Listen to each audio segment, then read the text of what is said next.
Bonjour à tous, poursuivons aujourd'hui cette activité numéro 2 du chapitre 14. Un rappel tout d'abord, l'énergie totale c'est la somme de l'énergie interne plus de l'énergie mécanique. L'énergie interne c'est une énergie microscopique, c'est la somme des énergies cinétiques et potentielles de chaque atome, de chaque molécule du système. Ainsi, on peut dire que la variation d'énergie totale va être égale à la somme de la variation d'énergie interne ΔU plus celle de la variation de l'énergie mécanique, ΔEM.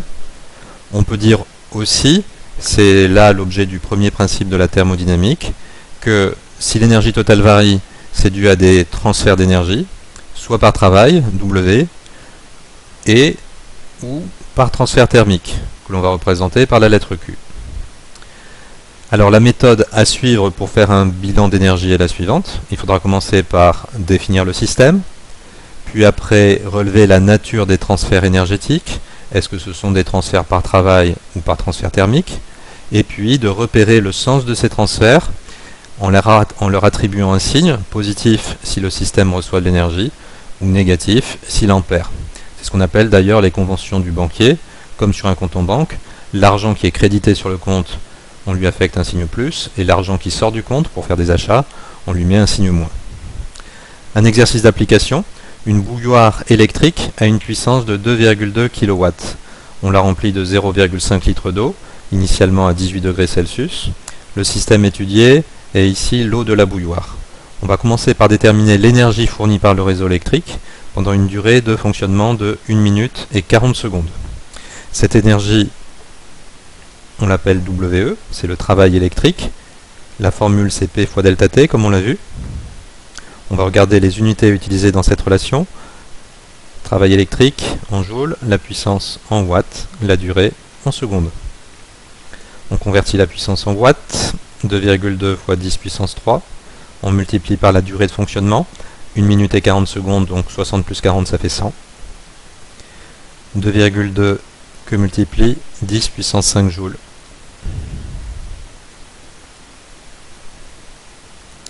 L'énergie de l'eau varie-t-elle? Donner une interprétation microscopique à cette variation. Alors, la température de l'eau va augmenter, donc son énergie interne augmente.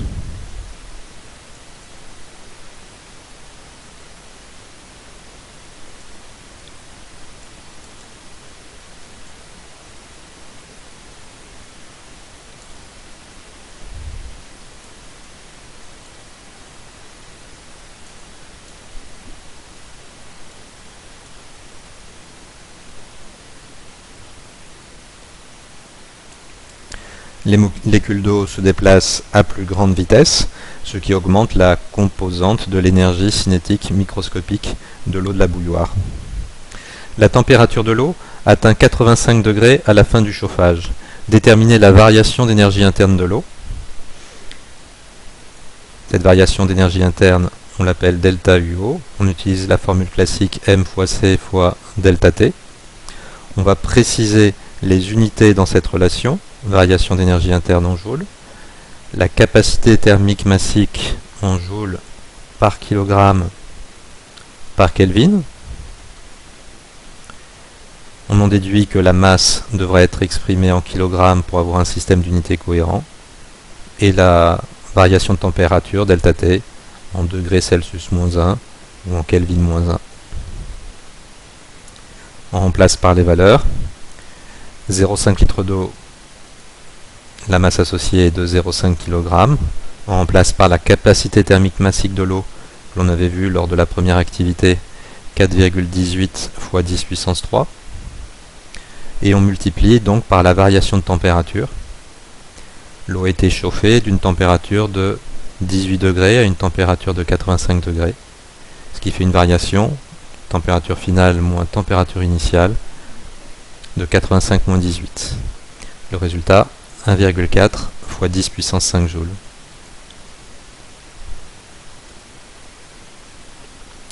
On va maintenant représenter sur le diagramme les échanges d'énergie dans le système eau plus bouilloire et le siège.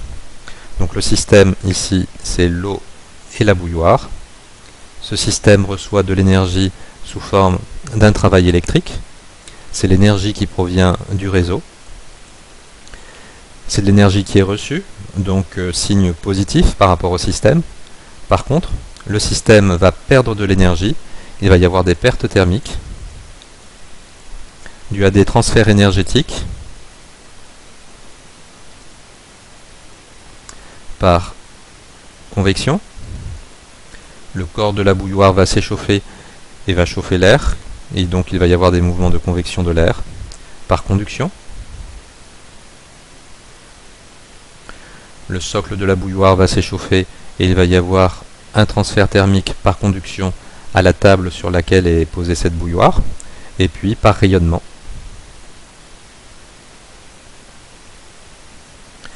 La bouilloire s'échauffe, donc elle émet un rayonnement infrarouge. À l'aide d'un bilan d'énergie, interprétez la différence de valeur entre l'énergie électrique fournie par le réseau à la bouilloire et la variation d'énergie interne de l'eau. Pour cela, on va utiliser le premier principe de la thermodynamique, la variation d'énergie totale, c'est delta U plus delta EM, et c'est aussi W plus Q. Donc la variation d'énergie totale,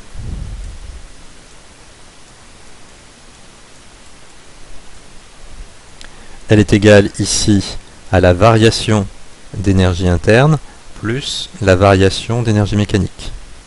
La variation d'énergie mécanique ici va être égale à 0. Pourquoi?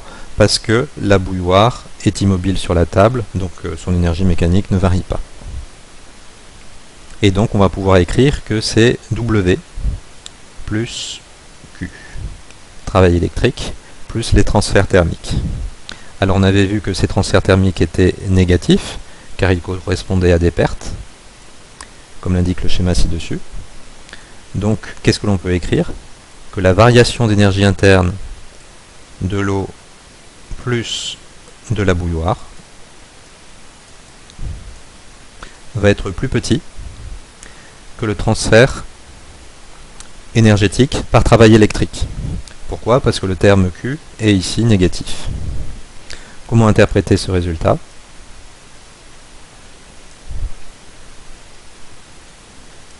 L'énergie apportée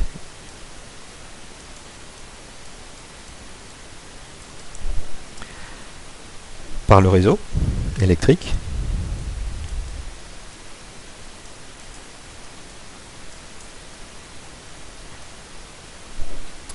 ne sert pas qu'à réchauffer l'eau.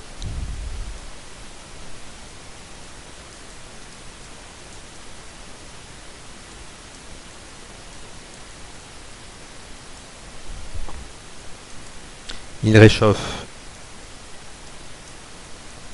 aussi l'appareil, c'est-à-dire la bouilloire.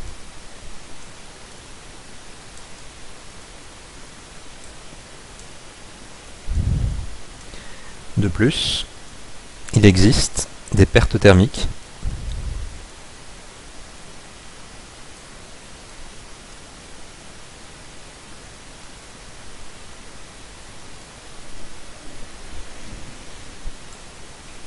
Alors on peut se demander, il peut être intéressant ici de calculer ce qu'on appelle le rendement de l'appareil, rendement de la bouilloire. Comment est-il défini? C'est le rapport de l'énergie utile sur l'investissement requis.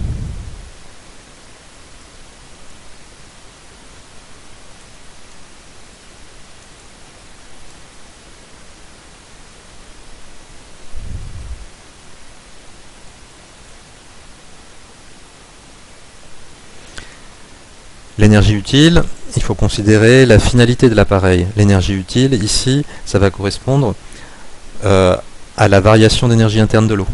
L'objectif d'une bouilloire, c'est de chauffer de l'eau. Donc l'énergie utile, c'est l'augmentation de l'énergie interne de l'eau. L'investissement, c'est ce qui va devoir être payé, c'est l'énergie électrique qui a été prélevée sur le réseau, donc WE. On remplace par les valeurs, 1,4 fois 10 puissance 5. On divise par 2,2 fois 10 puissance 5. On obtient un quotient de 0,64, donc 64%. Que signifie ce résultat? Ça signifie que 64% de l'énergie électrique qui a été apportée sert à augmenter l'énergie interne, et donc la température de l'eau. Le reste correspond à des pertes. Dans un deuxième exemple, on va étudier une pompe à chaleur. Une pompe à chaleur, donc, c'est une machine ditherme. Les moteurs thermiques, les réfrigérateurs, les pompes à chaleur sont des machines thermiques dites dithermes. Elles effectuent des transferts thermiques QC et QF, respectivement avec une source chaude ou avec une source froide, et elles échangent un travail W avec le milieu extérieur, comme c'est indiqué sur le schéma ci-contre. Ce sont des machines cycliques. La variation d'énergie totale du fluide moteur ou réfrigérant est nulle au cours d'un cycle. Donc la variation d'énergie totale va être nulle, et ça va être aussi égal à W plus QC plus QF, d'après le premier principe de la thermodynamique. Alors, de nombreux dispositifs existent pour chauffer l'eau des piscines l'hiver. Parmi les plus performants et économiques à l'usage figure le chauffage par la pompe à chaleur. Une pompe à chaleur, donc, c'est une machine thermique ditherme qui fonctionne avec une source de température variable au cours du temps et une source de température constante, en recevant de l'énergie électrique. Pendant le chauffage, la piscine est équipée d'un couvre-piscine qui rend négligeable les échanges thermiques entre l'eau et l'air extérieur. On considère en fait que la piscine est parfaitement isolée. On étudie le fonctionnement de la pompe à chaleur d'une piscine à l'extérieur pendant l'hiver. La température de l'air extérieur où est placée la pompe à chaleur est de 10 degrés Celsius. Avant chauffage, la température initiale de l'eau vaut elle aussi 10 degrés Celsius. Identifier ce qui sera la source chaude lors du fonctionnement de la pompe à chaleur. La pompe à chaleur va permettre à la température de l'eau de la piscine d'augmenter, donc la source chaude, c'est tout simplement l'eau de la piscine.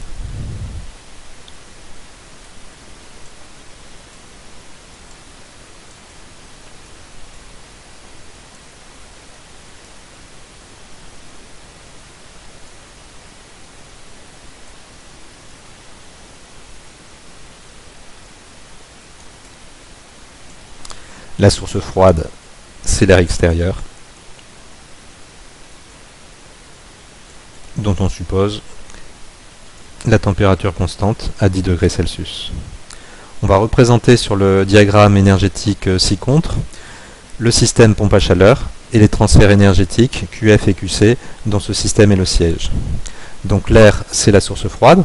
Il va y avoir un transfert thermique de l'air vers la pompe à chaleur, qu'on va appeler QF.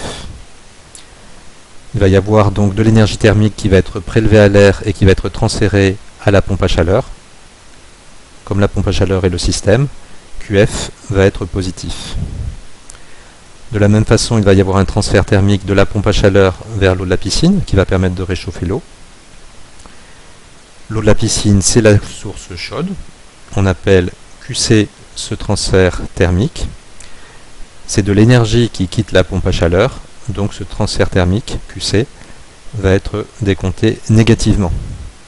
La pompe à chaleur est alimentée par le réseau électrique pour faire tourner les moteurs et les compresseurs. Elle reçoit de l'énergie électrique, WE. Donc là aussi, vis-à-vis de la pompe à chaleur, on va compter WE positivement. Calculer la variation d'énergie interne de l'eau quand la température de l'eau a atteint 27 degrés Celsius. Donc on utilise la formule delta UO est égal à M fois C fois delta T. On remplace. La masse d'eau c'est 10 tonnes, on convertit en kilogrammes, 10,0 fois 10 puissance 3. On multiplie par la capacité thermique massique de l'eau, 4,18 10 puissance 3. Et on multiplie par la variation de température. La température finale c'est 27, moins la température initiale 10 degrés. On obtient 7,1 fois 10 puissance 8 joules. En déduire la valeur de QC, transfert thermique fourni par la pompe à chaleur à la source chaude. Dans l'énoncé, il était bien précisé que la piscine est isolée.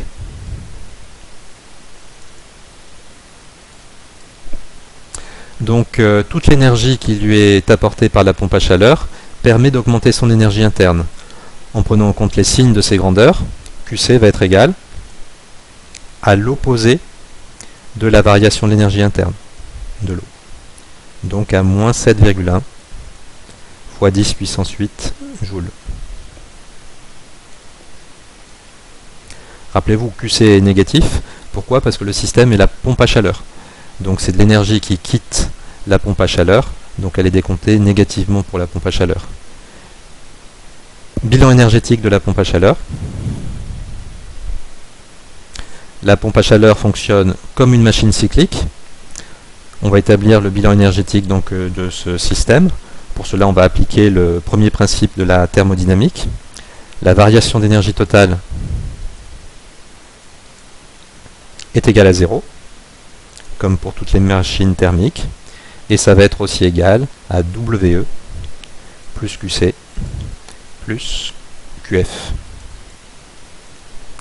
On va pouvoir en déduire facilement WE, qui va être égal à moins QC moins QF. Moins QC, ça va être égal à moins 7,1, donc plus 7,1 fois 10 puissance 8 joules. Moins QF, qui nous est donné, moins 4,7 fois 10 puissance 8 joules. La différence donne 2,4 fois 10 puissance 8 joules.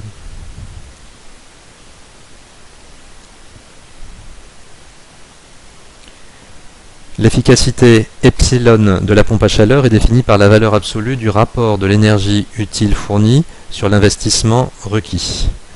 Donc epsilon, c'est égal à l'énergie utile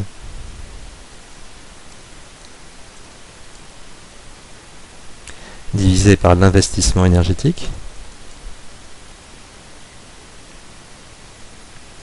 L'énergie utile, quel est l'objet de la pompe à chaleur? C'est de réchauffer l'eau de la piscine. Donc l'énergie utile, c'est la variation d'énergie interne de l'eau. L'investissement, c'est l'énergie électrique que l'on a apportée à la pompe à chaleur. C'est cette énergie qu'il va falloir payer au fournisseur, c'est WE.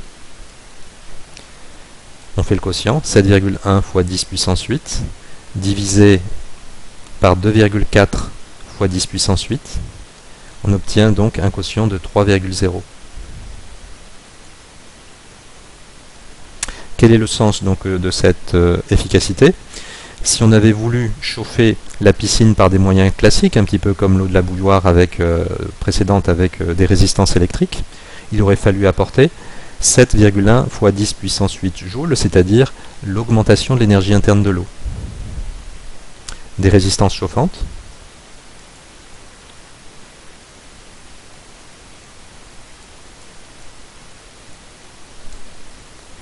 aurait dû fournir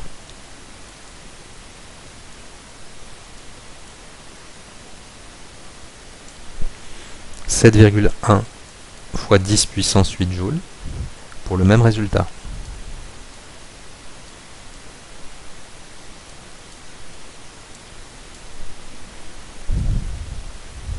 La pompe à chaleur est 3 fois plus performante.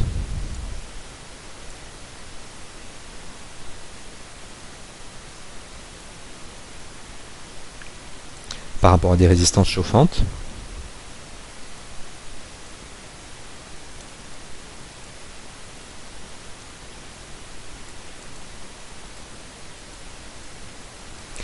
Puisqu'en fait la consommation électrique va être 3 fois moindre par rapport à des résistances chauffantes. Voilà ce qui va terminer ainsi cette activité numéro 2 du chapitre 14. Au revoir.